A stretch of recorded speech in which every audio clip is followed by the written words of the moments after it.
Hello dear students, एक short discussion लेके हम हाजिर हैं। टॉपिक होगा मैग्नेटिज्म एंड मैटर। तो चलिए शुरू करते हैं और पहला क्वेश्चन लेते हैं। The main difference between electric lines of force and magnetic lines of force is. तो आप जानते हैं कि electric lines of force positive charge से निकलता है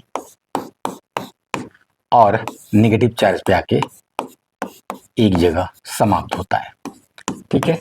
लेकिन मैग्नेटिक लाइन्स ऑफ फोर्स में ऐसा कुछ नहीं होता है, शुरू होना और खत्म होना। हमेशा वो जहां से शुरू होगा वापस वहीं आके मिल जाएगा, मतलब एक लूप बनाएगा, क्लोज्ड लूप बनाएगा। और इसी की वजह से आप कहते हैं कि कोई मैग्नेटिक मोनोपोल एग्जिस्ट नहीं करता है। नॉर्थ पोल से अगर निकला तो साउथ पोल के अंदर गया तो फिर अंदर रुका नहीं, लाइंस कंटिन्यू रहा। तो ये हमेशा लूप बनाएगा। लूप का शेप अलग अलग हो सकता है, साइज अलग अलग हो सकता है, लेकिन ये क्लोज्ड लूप बनाएगा। ये एक बेसिक बात थी। और ये डिफरेंस पूछ रहा है तो जरा ऑप्शंस देखिए। Electric lines of force are closed curves, नहीं उल्टा बोल रहा है। Electric lines of force are open curves whereas magnetic lines of force are closed curves. यही वाली बात पूछ रहा था। आगे बढ़ते हैं। बाकी जो चीजें जो कॉमन है वो दोनों पे लागू होती है कि कभी भी लाइन से एक दूसरे को क्रॉस नहीं करेंगे। लाइन का जो डेंसिटी है वो बताएगा कि कितना मजबूत मैग्नेटिक फील्ड है, दो फील्ड को कंपेयर करते समय वो सब चीज़ें होंगी। और जो लाइन पे टेंजेंट लेंगे वो टेंजेंट उस पॉइंट पे नेट मैग्नेटिक फील्ड का डायरेक्शन बताएगा। तो वो तो सब पे लागू होता है। डिफरेंस ये था। नेक्स्ट क्वेश्चन लेते हैं। Current is flowing is a coil of area A and number of turns N, then magnetic moment of the coil M is. देखिए जहां पर भी आपको नॉर्थ पोल मिलेगा बगल में ही साउथ पोल मिलेगा।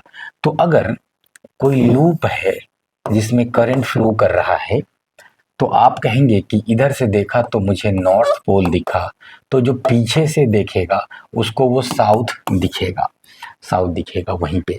मतलब ये जो करंट कैरिंग लूप है ये एक छोटा बार मैग्नेट को प्रोड्यूस कर रहा है। और बार मैग्नेट को प्रोड्यूस कर रहा है जो कि उसके सेंटर पे आप विजुअलाइज कर सकते हैं किधर नॉर्थ और किधर साउथ। तो बार मैग्नेट के साथ हमेशा एसोसिएटेड डाइपोल मोमेंट होगा। मतलब दो पोल्स है तो डाइपोल्स है और डाइपोल के साथ एसोसिएटेड डाइपोल मोमेंट होगा, ठीक है। तो और वो दिया जाता है आई ए से। आई ए where I is current and A is area of the loop।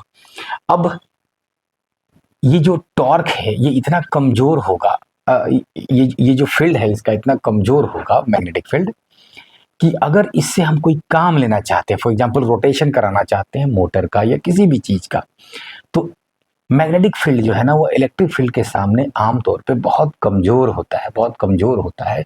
इसलिए जो ज़्यादातर चीज़ें हैं, चाहे वो मोटर है, जनरेटर है, ये फैन का मोटर, कहीं पर भी आप देखेंगे तो एक लूप वाला मामला ही नहीं रहेगा, मल्टीपल्स लूप होगा, कई लूप होगा, एन नंबर ऑफ लूप्स। इसलिए अक्सर ऐसे क्वेश्चन में हमेशा आपको मिलता रहेगा एन नंबर ऑफ लूप्स। तो एक लूप के लिए आई ए था तो एन नंबर ऑफ लूप्स के लिए एन आई ए हो गया इसका डाइपोल मोमेंट, ठीक। और जब इसको एक्सटर्नल मैग्नेटिक फील्ड में डालेंगे तो एम क्रॉस बी टॉर्क लगेगा, उस पर फोर्स जीरो होगा लेकिन टॉर्क लगेगा, और वो टॉर्क एम की जगह ये दे सकते हैं एन आई ए बी नियाप। नेक्स्ट क्वेश्चन है, निकल shows ferromagnetic property at room temperature. If the temperature is increased beyond Curie temperature, then it will show। सबसे पहले क्यूरी टेम्परेचर की थोड़ी सी बात हो जाए। क्यूरी टेम्परेचर को समझने से पहले आप देखिए कि मैग्नेटिक प्रॉपर्टीज ऑफ मटेरियल किसके वजह से होता है। तो आप कहेंगे एटॉमिक डाइपोल्स की वजह से। वो छोटे छोटे एटॉमिक डाइपोल्स जो सब रैंडमली सजे हुए हैं, तो नेट मैग्नेटिक प्रॉपर्टी कुछ नहीं आया मटेरियल के पास, लेकिन थोड़ी सजावट हो गई तो पैरामैग्नेटिक मटेरियल हो गया, और पूरी सजावट हो गई तो फेरोमैग्नेटिक मटेरियल की तरह बिहेव करने लगेगा, अगर पूरी सजावट रखने की क्षमता रखता है तो। ठीक, तो सवाल ये उठता है कि ये पूरी सजावट भी अगर हो गई हो और उसको आप गर्म करने लगे, तो किसी भी चीज को गर्म करेंगे तो रैंडमनेस बढ़ेगा। ठीक, उसको सिंपल लैंग्वेज में हम कहते हैं बेचैनी बढ़ेगा। बेचैनी बढ़ेगा तो सबका रैंडम डायरेक्शंस होने लगेगा। रैंडम होने लगेगा तो जो फेरोमैग्नेटिक मटेरियल में एक तरफ सजावट था, वो सजावट ब्रेक होने लगेगा, वो कम होने लगेगा। मतलब एक सडन टेम्परेचर के बाद अब उसको फेरोमैग्नेटिक कहना उचित नहीं होगा, तो उसको क्या कहेंगे? पैरामैग्नेटिक। तो वो टेम्परेचर वो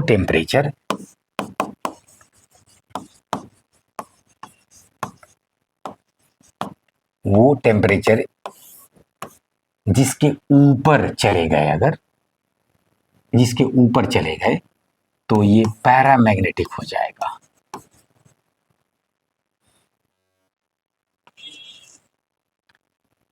कहाँ चले गए?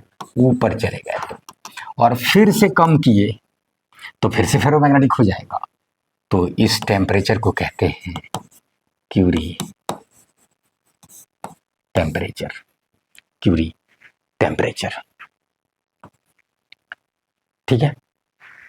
क्यूरी टेम्परेचर सेंसिटिविटी से रिलेशन रखता है। थोड़ी देर में कोई क्वेश्चन जरूर मिलना चाहिए सेंसिटिविटी का, आगे देखते हैं। फिलहाल क्यूरी टेम्परेचर ये हुआ, तो उसके ऊपर पैरामैग्नेटिक और उसके नीचे फेरोमैग्नेटिक। कह रहा है क्यूरी टेम्परेचर से ज्यादा पहले से फेरोमैग्नेटिक ले रहा है, उसको गर्म किया, ये किया, ठीक, तो पैरामैग्नेटिक हो गया। नेक्स्ट क्वेश्चन लेते हैं। फोर्स बिटवीन टू शॉर्ट बार मैग्नेट्स। अच्छा देखिए, ये थोड़ा सा अलग हट के क्वेश्चन हो गया कि मैग्नेट्स अगर है तो आप कहेंगे कि कुछ मैग्नेटिक फील्ड होगा इधर, अगर बी मैग्नेटिक फील्ड है, और वो आप जानते हैं अगर ये एक्सियल पोजीशन पे लेंगे तो mu naught by 4 pi 2m by cube होता है मैग्नेटिक फील्ड। तो यहां पे अगर आप कोई पोल ले आते हैं, मान लीजिए कोई पोल ले आते हैं, ध्यान रखिएगा magnetic monopoles does not exist. तो लेकिन इमेजिन कीजिए कि अगर कोई मैग्नेटिक मोनोपोल लेके आए, क्योंकि डेफिनेशन तो वहीं से आया है फील्ड का, सब चीज का, कि अगर पोल लगेंगे तो पर यूनिट पोल कितना फोर्स लगेगा, उसको फील्ड कह देंगे। एनीवेज, अगर लेके आप आए तो इस पे जो फोर्स लगेगा मैग्नेटिक फोर्स, वो आप कहेंगे एम भी लगेगा।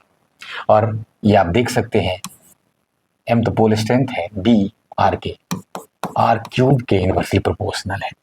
ठीक, तो यहाँ कोई प्रॉब्लम नहीं है, आप एक्सीएल पे लीजिए, कहीं लीजिए। मैग्नेटिक फील्ड है तो फील्ड में जो फोर्स होगा डाइपोल की वजह से जो फील्ड है, डाइपोल की वजह से जो फील्ड है वो प्रोपोर्शनल होगा 1/r क्यूब के। ठीक, कांस्टेंट फील्ड अगर दे दे कहीं पे, कांस्टेंट फील्ड दे दे, तब ये बात नहीं लागू होगा, ध्यान रखिएगा। फॉर एग्जाम्पल अगर कह दे कि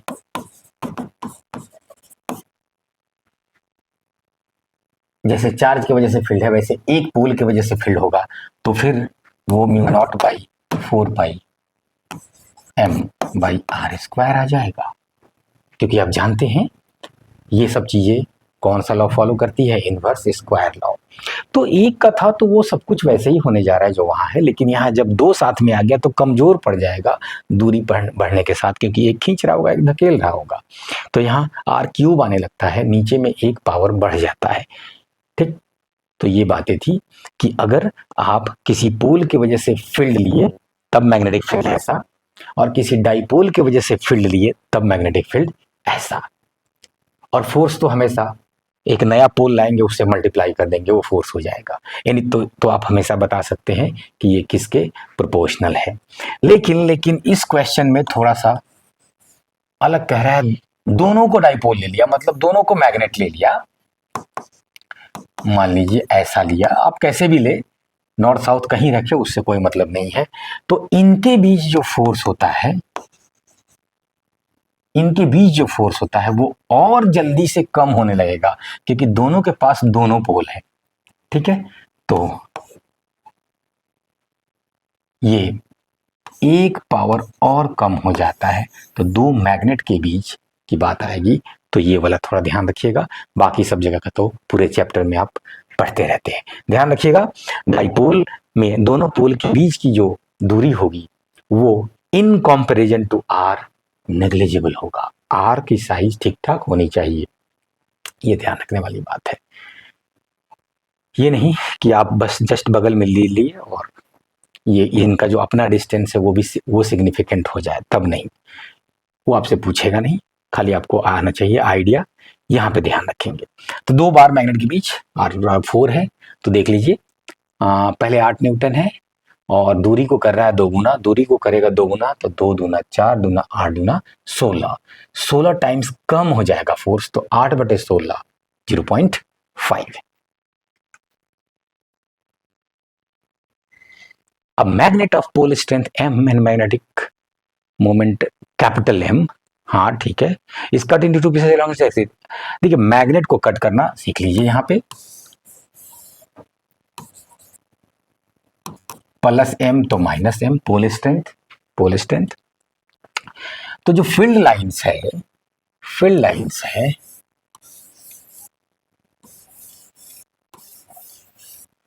फील्ड लाइंस है, जब अगर आप ऐसे कट करेंगे, हाँ ऐसे कट करेंगे बीच से, तो ये जो फील्ड लाइंस है इनका बंटवारा हो रहा है। ध्यान रखिए, लेंथ में कोई बंटवारा नहीं हो रहा है, दोनों मैग्नेट कटे हुए पार्ट का लेंथ सेम है, लेकिन पोल स्ट्रेंथ कम हो जा रहा है। तो यहाँ पे आप कहेंगे कि ये M/2 हो जा रहा है और लेंथ तो L ही रह रहा है। ठीक, अब जरा ऐसे काट दीजिए, ऐसे काट दीजिए। चलिए इस बार मैग्नेट ही इस कलर का ले लेते हैं, प्लस M माइनस M, और फिर एक बार ऐसे काट दीजिए, ऐसे काट दीजिए। तो इस बार देखिए क्या होगा, इस बार लेंथ आधा हो रहा है लेकिन नंबर ऑफ लाइंस जो है वो वही रह रहा है, मतलब पोल स्ट्रेंथ सेम रहेगा। तो पोल स्ट्रेंथ यहाँ पे सेम रहेगा लेकिन लेंथ L/2 हो जाएगा। अब आइए डाइपोल मोमेंट हर टुकड़े का पूछे तो आप कहेंगे डाइपोल मोमेंट जो होता है वो पोल स्ट्रेंथ इनटू लेंथ होता है। तो पोल स्ट्रेंथ है हो गया आधा आधा, इसलिए जो मैग्नेटिक मोमेंट था वो भी हो जाएगा आधा, क्योंकि पहले वाला जो मैग्नेटिक मोमेंट था कैपिटल M वो M/L था। ध्यान रखिए ज्यादातर आपके बुक्स में कैलकुलेशन में लेंथ को 2L लिए रहता है सहूलत के लिए, ताकि कभी भी 20 से काटे तो L बचे, और उसका फायदा होता है कैलकुलेशन में। मैंने अभी जो लिया L लिया, आप व्हाटएवर जो भी ले। लेंथ तो M/2 हो गया। यहाँ पे जरा देखिए तो M डैश क्या हो जाएगा, तो आप कहेंगे कि M/L/2, तो ये तो फिर से वही हो गया कैपिटल M/2। तो दोनों जगह आप जैसे भी काटे ये M/2 हो जाता है, लेकिन दोनों जगह कारण अलग अलग होता है, कारण अलग अलग होता है, ध्यान रखेंगे। और इसके आधार पे टाइम पीरियड पूछा जा सकता है, क्योंकि आप मैग्नेट को किसी एक्सटर्नल मैग्नेटिक फील्ड में लटका के थोड़ा सा डिस्टर्ब कर देंगे तो ये ऑसिलेट करने लगेगा और उसका टाइम पीरियड पूछा जाएगा आपसे। ठीक, और टाइम पीरियड पे क्या फर्क पड़ेगा काट के लटकाने से वो होगा। तो जरा बताइए वो क्या हो जाएगा, वो I/BH।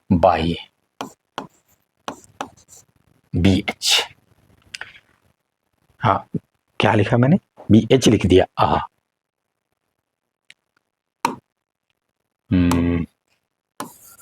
नीचे में मैग्नेटिक मोमेंट आएगा और मैग्नेटिक फील्ड आएगा, एक्सटर्नल मैग्नेटिक फील्ड। यहाँ पे I क्या है, मोमेंट ऑफ इनर्शिया, और आप जानते हैं कि ये रॉड है जैसा बिहेव करेगा। ये मैग्नेट कैसा है, मोमेंट ऑफ इनर्शिया जैसे रॉड का होता है वैसे होगा। ठीक, और कैपिटल M डाइपोल मोमेंट हुआ, of course magnetic dipole moment हुआ, और B जो है ये एक्सटर्नल मैग्नेटिक फील्ड। ठीक, तो इस आधार पे आपसे पूछा जा सकता है कि नया टाइम पीरियड बताइए। ध्यान रखिएगा, तो टाइम पीरियड की जब बात करेगा तो आप कैपिटल M जो है, जो डाइपोल मोमेंट है, उसको तो फरियाएंगे ही कि क्या हो रहा है, साथ में काटने के बाद चाहे आप ऐसे काटे तब या ऐसे काटे तब मास भी आधा आधा हो जा रहा है, और मास आएगा कहाँ?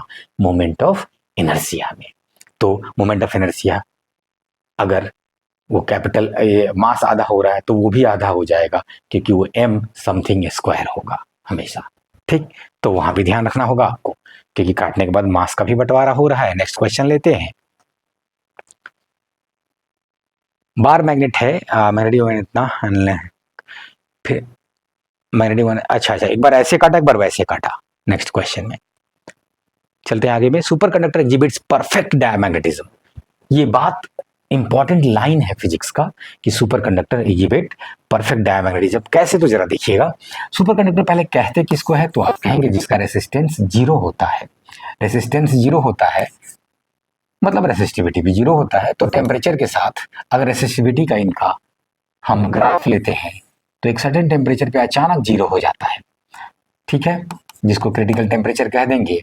जब रेसिस्टेंस जीरो, तो उस समय करंट के लिए ये कोई विरोध नहीं देगा, कोई विरोध नहीं देगा। अब आइए तो जितना करंट मन है आप चला सकते हैं उसके थ्रू।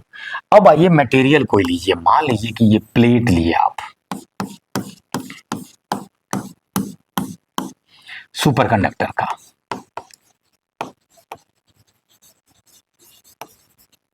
सुपर कंडक्टर प्लेट लिए, ठीक है, और इसके पास जैसे ही आप मैग्नेट लाएंगे, जैसे ही मैग्नेट लाएंगे तो फ्लक्स चेंज होगा। फ्लक्स चेंज होगा तो वो उसका अपोज करना चाहेगा, और उसकी वजह से बहुत सारा अंदर सर्कुलर करंट लूप्स प्रोड्यूस हो जाएगा, जो इस तरह से होगा, लेंस लॉ, कि वो जो फील्ड फ्लक्स चेंज करा रहा है उसका वो हमेशा अपोज करेगा, अपोज करेगा। ठीक, तो जैसे आप लाएंगे फ्लक्स चेंज होगा, उसकी वजह से वहां जो इंड्यूस्ड करंट के लूप्स आएंगे प्लेट में, वो इनका अपोज करेगा। तो क्या वो जो करंट आएंगे उसमें कोई रेसिस्टेंस आएगा? तो आप कहेंगे नहीं, सुपर कंडक्टर में रेसिस्टेंस नहीं होगा। और जब रेसिस्टेंस नहीं होगा तो वो जितना जल्दी जरूरत पड़ेगा, जितना ज्यादा जरूरत पड़ेगा, उतना करंट लूप्स वो बना सकता है, इसको अपोज करने के लिए, इसको रिपेल करने के लिए। और मैग्नेट को जो रिपेल कर रहा है वो मटेरियल क्या है? डाया मैग्नेट है, डाया मैग्नेट है। तो सुपर कंडक्टर इसके वजह से डाया मैग्नेटिज्म की बात करता है। ध्यान रखिएगा, जैसे मैंने अभी सिखाया है इस तरह से ही सोचिएगा, क्योंकि मैंने कई जगह इसका एक्सप्लेनेशन बहुत गलत सलत देखा है। आगे बढ़ते हैं नेक्स्ट क्वेश्चन में। इन end on and broadside on position of a deflection magnetometer, theta 1 and theta 2 are the deflections produced by short magnets at equal distances, then tan theta 1 by tan theta 2। देखिए, deflection magnetometer या tangent galvanometer, ये सब चीजें based होती हैं इस आधार पे कि जो मैग्नेटिक फील्ड है, जो भी आप लिए हुए, अगर आप अपना मैग्नेट लिए हैं तो वो मैग्नेट, या आप करंट लूप लिए हुए हैं तो उसका मैग्नेटिक फील्ड, जो भी मैग्नेटिक फील्ड आ रहा है वो बैलेंस करेगा अर्थ के हॉरिजॉन्टल कंपोनेंट को of magnetic field into tan theta को। तो बी बराबर बी एच टैन थीटा। याद रखिएगा, इसी पर आधारित है टेंजेंट गैल्वेनोमीटर। ज्यादा डिटेल में पढ़ना है आपको मूविंग कॉइल गैल्वेनोमीटर, लेकिन थोड़ा सा ध्यान रखेंगे इसका कि यहाँ पे करंट डायरेक्टली प्रोपोर्शनल होता है टैन थीटा के, और मूविंग कॉइल गैल्वेनोमीटर में करंट प्रोपोर्शनल होता है थीटा के, डायरेक्टली प्रोपोर्शनल होता है थीटा के। ठीक, अब आइए, यहाँ पे दो पोजीशन ले रहा है, एक एंड ऑन ले रहा है, तो आप कहेंगे एंड ऑन पोजीशन पे जो मैग्नेटिक फील्ड होता है वो mu not by 4 pi 2m by R cube, और जो ब्रॉड साइड ऑन पोजीशन है, अगर मैं इसको B1 कह दूं, इसको B2 कह दूं, तो वो इसके आधा होता है। ये बात तो बहुत मशहूर है, सब आप लोग जानते हैं, ये इसके आधा होता है। ठीक, तो ध्यान दीजिए, हम कहेंगे कि एक बार B1 बैलेंस कर रहा है BH टैन थीटा 1 को, और एक बार B2 बैलेंस कर रहा है BH टैन थीटा 2 को। डिवाइड कर दीजिए B1 बाई B2 बराबर tan theta by tan theta. देखिए B1 और B2 का रेशियो क्या है, सारा चीज कट जाएगा, रेशियो लेंगे तो केवल 2 ऊपर बच जाएगा, तो 2/1 है। तो 2/1 equal to tan theta 1/tan theta 2। ठीक, ये बात आपसे पूछा जा रहा है, ये एप्लीकेशन है गैल्वेनोमीटर में जो अर्थ के मैग्नेटिज्म को यूज कर रहा होता है। तो 2:1 is the correct answer. Moving on to the next question. A watch glass containing some powder substance is placed between the pole pieces of a magnet. Deep concavity is observed at the center. The substance in the watch glass is, देखिए कह रहा है कि magnet है, मान लीजिए कहीं भी नॉर्थ कहीं भी साउथ पोल, इसके ऊपर एक वॉच ग्लास में, मतलब एक छोटा सा कटोरी जैसा में क्या रखा गया है, बहुत सारे बुरादे रख दिए गए कुछ पाउडर्ड सब्सटेंस के। ऐसा रखने के बाद देखा गया थोड़ी देर बाद, मतलब थोड़ी देर बाद का मतलब वो अक्सर उसको थोड़ा सा हिला डुला किए, कुछ किए, तो थोड़ी देर बाद देखा गया कि ये जो पाउडर सब्सटेंस था ये एक तरफ इधर जमा हो गया ज्यादा और दूसरी तरफ इधर जमा हो गया ज्यादा, बीच में हो गया कम। तो ये क्यों हुआ, तो पोल्स ने उनको अट्रैक्ट किया, तो यहाँ पे कॉन्केविटी पाया गया और सारे सब्सटेंस दो भाग में बंटने लगे। तो ये किसका प्रॉपर्टी है, जो अच्छा खासा अट्रैक्ट हो रहा हो दोनों पोल से, तो फेरोमैग्नेटिक का ज्यादा हुआ, थोड़ा पैरामैग्नेटिक भी होगा तब भी ऐसा दिखाएगा। तो अगर हमें ऑप्शन में फेरो दिया है तो पहले हम उसको चुनेंगे, और दिख रहा होगा इसमें, ठीक, iron is ferromagnetic. Bar magnet is oscillating in an, देखिए आ गया वो एक बार फिर से कि वो अब टाइम पीरियड वगैरह की बात कर रहा है। तो इसमें क्या कर रहा है, हाँ केवल मास को चेंज कर रहा है, कुछ काट कुट नहीं कर रहा है। तो आप देखेंगे टाइम पीरियड बराबर 2π√I/mb, मास को करेंगे 4 गुना, तो मोमेंट ऑफ इनर्शिया जो रॉड का बीच से अगर आप धागा बांध के जब लटकाते हैं, तो आप अगर मास छोटा m लेते हैं, ध्यान रखिए ये पोल स्ट्रेंथ नहीं है, फिर मास ले रहे हैं, तो वो ml²/12 होता है। तो L12 ये सब तो कांस्टेंट होगा, मास को 4 गुना कर रहे हैं तो मोमेंट ऑफ इनर्शिया 4 गुना हो जाएगा। तो टाइम पीरियड √4 मतलब 2 बाहर आ जाएगा, 2 गुना हो जाएगा। Two magnets of magnetic moments M and $2M are placed in a vibration magnetometer with the identical poles in the same direction. हाँ ठीक है। The time period of vibration is T1. अच्छा कुछ नहीं, ये दो मैग्नेट को एक साथ बांध के रख रहा है, ठीक है, एक बार आइडेंटिकल पोल्स को चिपका दे रहा है एक जगह, तो कुछ नहीं, आप कहेंगे ऐसे में दोनों का डाइपोल मोमेंट जुड़ जाएगा, M और M जुड़ के 3M हो जाएगा। और उसके बाद कह रहा है कि अपोजिट में एक बार करके बांध दिए और फिर से लटका दिए और तब टाइम पीरियड बताइए। तो अपोजिट में आप कर देंगे तो 2 और वो दोनों घट जाएगा तो बच जाएगा M। तो M1 जो था वो 3M और M2 जो है वो केवल M, ठीक है।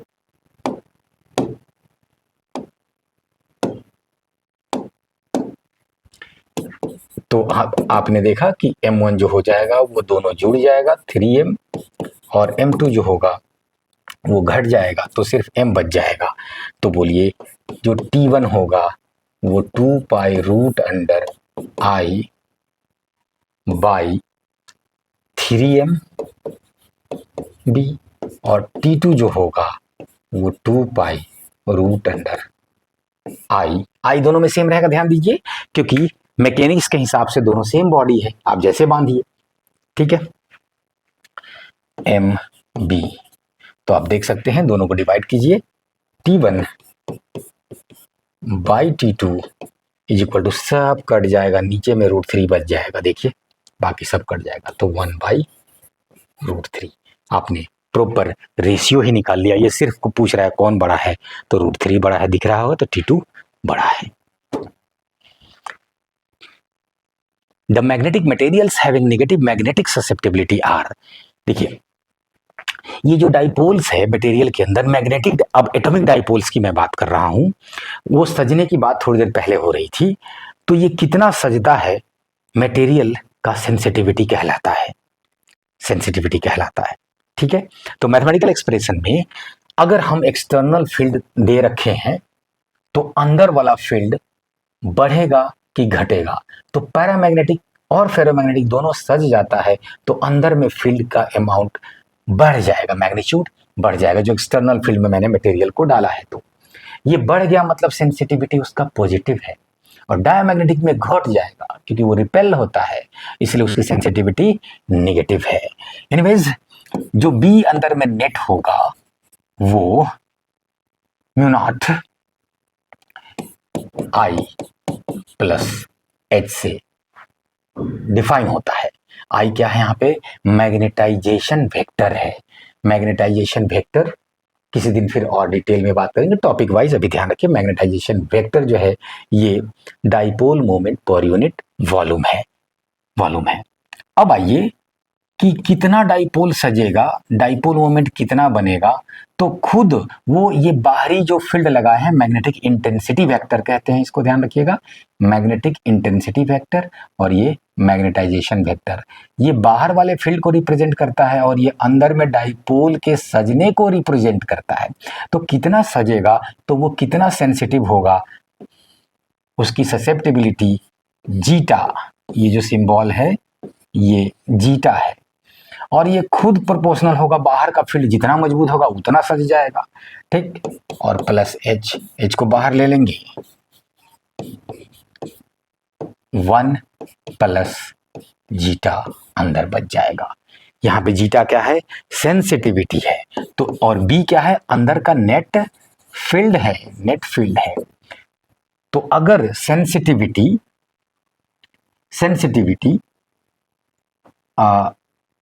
पॉजिटिव हुआ तो आप देखिए अंदर वाला बढ़ जाएगा, ये 1 प्लस समथिंग आएगा तो बढ़ जाएगा अंदर में, निगेटिव हुआ तो अंदर में घट जाएगा, 1 माइनस समथिंग हो जाएगा। ठीक है, तो डायमैग्नेटिक के लिए नेगेटिव ससेप्टिबिलिटी, पैरामैग्नेटिक के लिए positive to some few multiples, like 1 से लेकर 10 तक इस तरह का कुछ होने लगता है, लेकिन फेरोमैग्नेटिक के लिए ये बहुत हाई आता है, सैकड़ों और हजारों में आने लगता है। क्या? Zeta sensitivity. अच्छा, अगर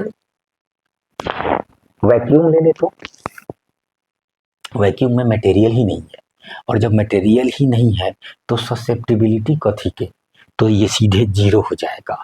तो susceptibility zero for free space, zero होते ही ये 1 रह जाएगा, मतलब बी बराबर म्यू नॉट एच, और वही रिश्ता होता है बी फील्ड और एच के बीच, क्योंकि स्पेस की बात हो गई तो स्पेस में जो बी फील्ड होगा वो एच से कैसे रिलेटेड होगा, तब बी बराबर म्यू नॉट एच। ध्यान रखिएगा, वहां से समझने में मदद मिलेगी कि बी तो सर हमेशा पढ़ते रहते, ये एच क्या आ गया, तो बी और एच में रिश्ता जैसे सोचना हो फ्री स्पेस का सोचिएगा तो ये गायब हो जाएगा, ये वाला बच जाएगा। आगे बढ़ते हैं। For protecting a sensitive equipment from the external electric arc, it should be aha। ये आप कोई ऐसा इक्विपमेंट है जो मैग्नेटिक फील्ड के लिए ससेप्टेबल है, तो आप उसकी शील्डिंग करना चाहेंगे, क्योंकि इलेक्ट्रिक आर्क जो है वो इलेक्ट्रोमैग्नेटिक वेव प्रोड्यूस कर सकता है और उसमें मैग्नेटिक फील्ड आ जाएगा, इलेक्ट्रिक फील्ड आ जाएगा। ठीक, तो आप चाहेंगे कि अंदर इक्विपमेंट जो है इससे बच जाए। तो देखिएगा जरा, तो क्या उपाय करेंगे, तो ये वो फेमस क्वेश्चन है जिसका मैंने ऑलमोस्ट सभी जगह एक्सप्लेनेशन ही गलत देखा है, इसलिए ठीक से सुनिएगा पूरी बात। मैच इलेक्ट्रिक आर्क से क्या प्रोड्यूस होगा? इलेक्ट्रोमैग्नेटिक वेव्स, और वो सेंसिटिव जो भी चीज है, इक्विपमेंट है, डिवाइस है, व्हाटएवर, उसको हम बचाना चाहते हैं, तो क्या करेंगे? तो हम ऐसी चीज से कवर करना चाहेंगे जो इलेक्ट्रिक फील्ड और मैग्नेटिक फील्ड दोनों को अलाउ नहीं करे। ठीक, अब प्रॉब्लम ये आया कि जो मेटल्स है वो इलेक्ट्रिक फील्ड को अलाउ नहीं करते हैं, ये बिल्कुल सच बात है, सच बात है। ठीक है, तो इलेक्ट्रिक फील्ड को अलाउ नहीं करते हैं, तो बड़ा आसानी से मिल गया। लेकिन जो मैग्नेटिक फील्ड लाइंस है वो तो मेटल के अंदर भी होंगे, नॉन मेटल के अंदर भी होंगे, कंडक्टर हो, गुड कंडक्टर हो, मतलब सुपर कंडक्टर भी हो, कुछ भी हो, फील्ड लाइंस सबके अंदर आ सकते हैं, सबके अंदर आ सकते हैं। तब कैसे होगा? तब देखिए कैसे आयरन यहां पे हमारी मदद करेगा। ठीक, फील्ड लाइंस को तो वो भी अलाउ करेगा, यही वाला वो पॉइंट जिसमें मैंने गलत एक्सप्लेनेशन सब जगह देखा है। ये जो है ये आयरन का कवर लगा लिए और अंदर में कोई सेंसिटिव डिवाइस है, कोई सेंसिटिव डिवाइस है। अब ये क्या करेगा कि जैसे ही इसके अंदर फील्ड लाइंस इंटर करने की कोशिश करेगा, तो इलेक्ट्रिक फील्ड में तो कोई बात ही नहीं हुआ, वो उसको तो अलाउ ही नहीं करेगा, मैग्नेटिक पे ही आएंगे। इसलिए इस चीज को मैग्नेटिक स्क्रीनिंग नाम दे देते हैं। क्या नाम दे देते हैं? Magnetic screening. अब इसके एक्सप्लेनेशन में क्या लिख देते हैं लोग कि जो फेरोमैग्नेटिक मटेरियल है वो मैग्नेटिक फील्ड लाइंस को अलाउ नहीं करता है, इसलिए ये शील्ड कर देगा। इसलिए आंसर जो है वो आयरन हो जाएगा, जो कि बिल्कुल गलत एक्सप्लेनेशन है। ये तो और ज्यादा अलाउ करता है, इसकी सेंसिटिविटी तो हजारों में है। ये बाहर के मैग्नेटिक फील्ड लाइंस को खींच के अपने अंदर लाता है, इतना डेंसिटी बढ़ा देता है। ये तो और मतलब चाहता है कि मेरे अंदर फील्ड हो, और उसी को हम लोग यूज करते हैं कि जैसे ही कोई फील्ड लाइंस इसके अंदर घुसने की कोशिश करता है, ये क्या करता है, उसको इतना अपने अंदर समा लेता है, हजारों गुना सेंसिटिविटी है कि ये मोड़ देता है, मोड़ देता है, मोड़ देता है और अपने अंदर ले लेता है फील्ड को, फील्ड लाइंस को अपने अंदर ले लेता है, सबको अट्रैक्ट कर लेता है। तो फील्ड लाइंस इस मटेरियल के अंदर ही रह जाता है, गोल मटोल होके, इधर वाला ये आएगा, इधर वाला ये आएगा, ठीक, लेकिन अंदर नहीं जाएगा। तो इस तरह से जो फेरोमैग्नेटिक मटेरियल है वो इलेक्ट्रोमैग्नेटिक शील्डिंग का काम करता है। इलेक्ट्रोमैग्नेटिक शील्डिंग बोले तब, मैग्नेटिक स्क्रीनिंग बोले तब। एक्सप्लेनेशन सेम पे रहिएगा, इसी बात पे रहिएगा। और यही कारण है कि अगर आपका जो मोबाइल फ़ोन है उसको आप किसी ऐसे मटेरियल से लपेट दीजिए या किसी लोहे के बक्सा में डाल दीजिए, बक्सा को बंद कर दीजिए, ठीक से बंद होने वाला बक्सा होना चाहिए, तो अगर उस पर फ़ोन लगाया जाएगा, कॉल किया जाएगा, तो वो सीधे आउट ऑफ नेटवर्क चला जाएगा मोबाइल। क्यों? क्योंकि मोबाइल टावर से जुड़ा हुआ इलेक्ट्रोमैग्नेटिक वेव से, और इलेक्ट्रोमैग्नेटिक वेव को अलाउ नहीं करेगा कौन? Ferromagnetic material. तो ये था आज का डिस्कशन, और मिलते हैं अगले क्लास में। रुकते हैं आज। Thank you.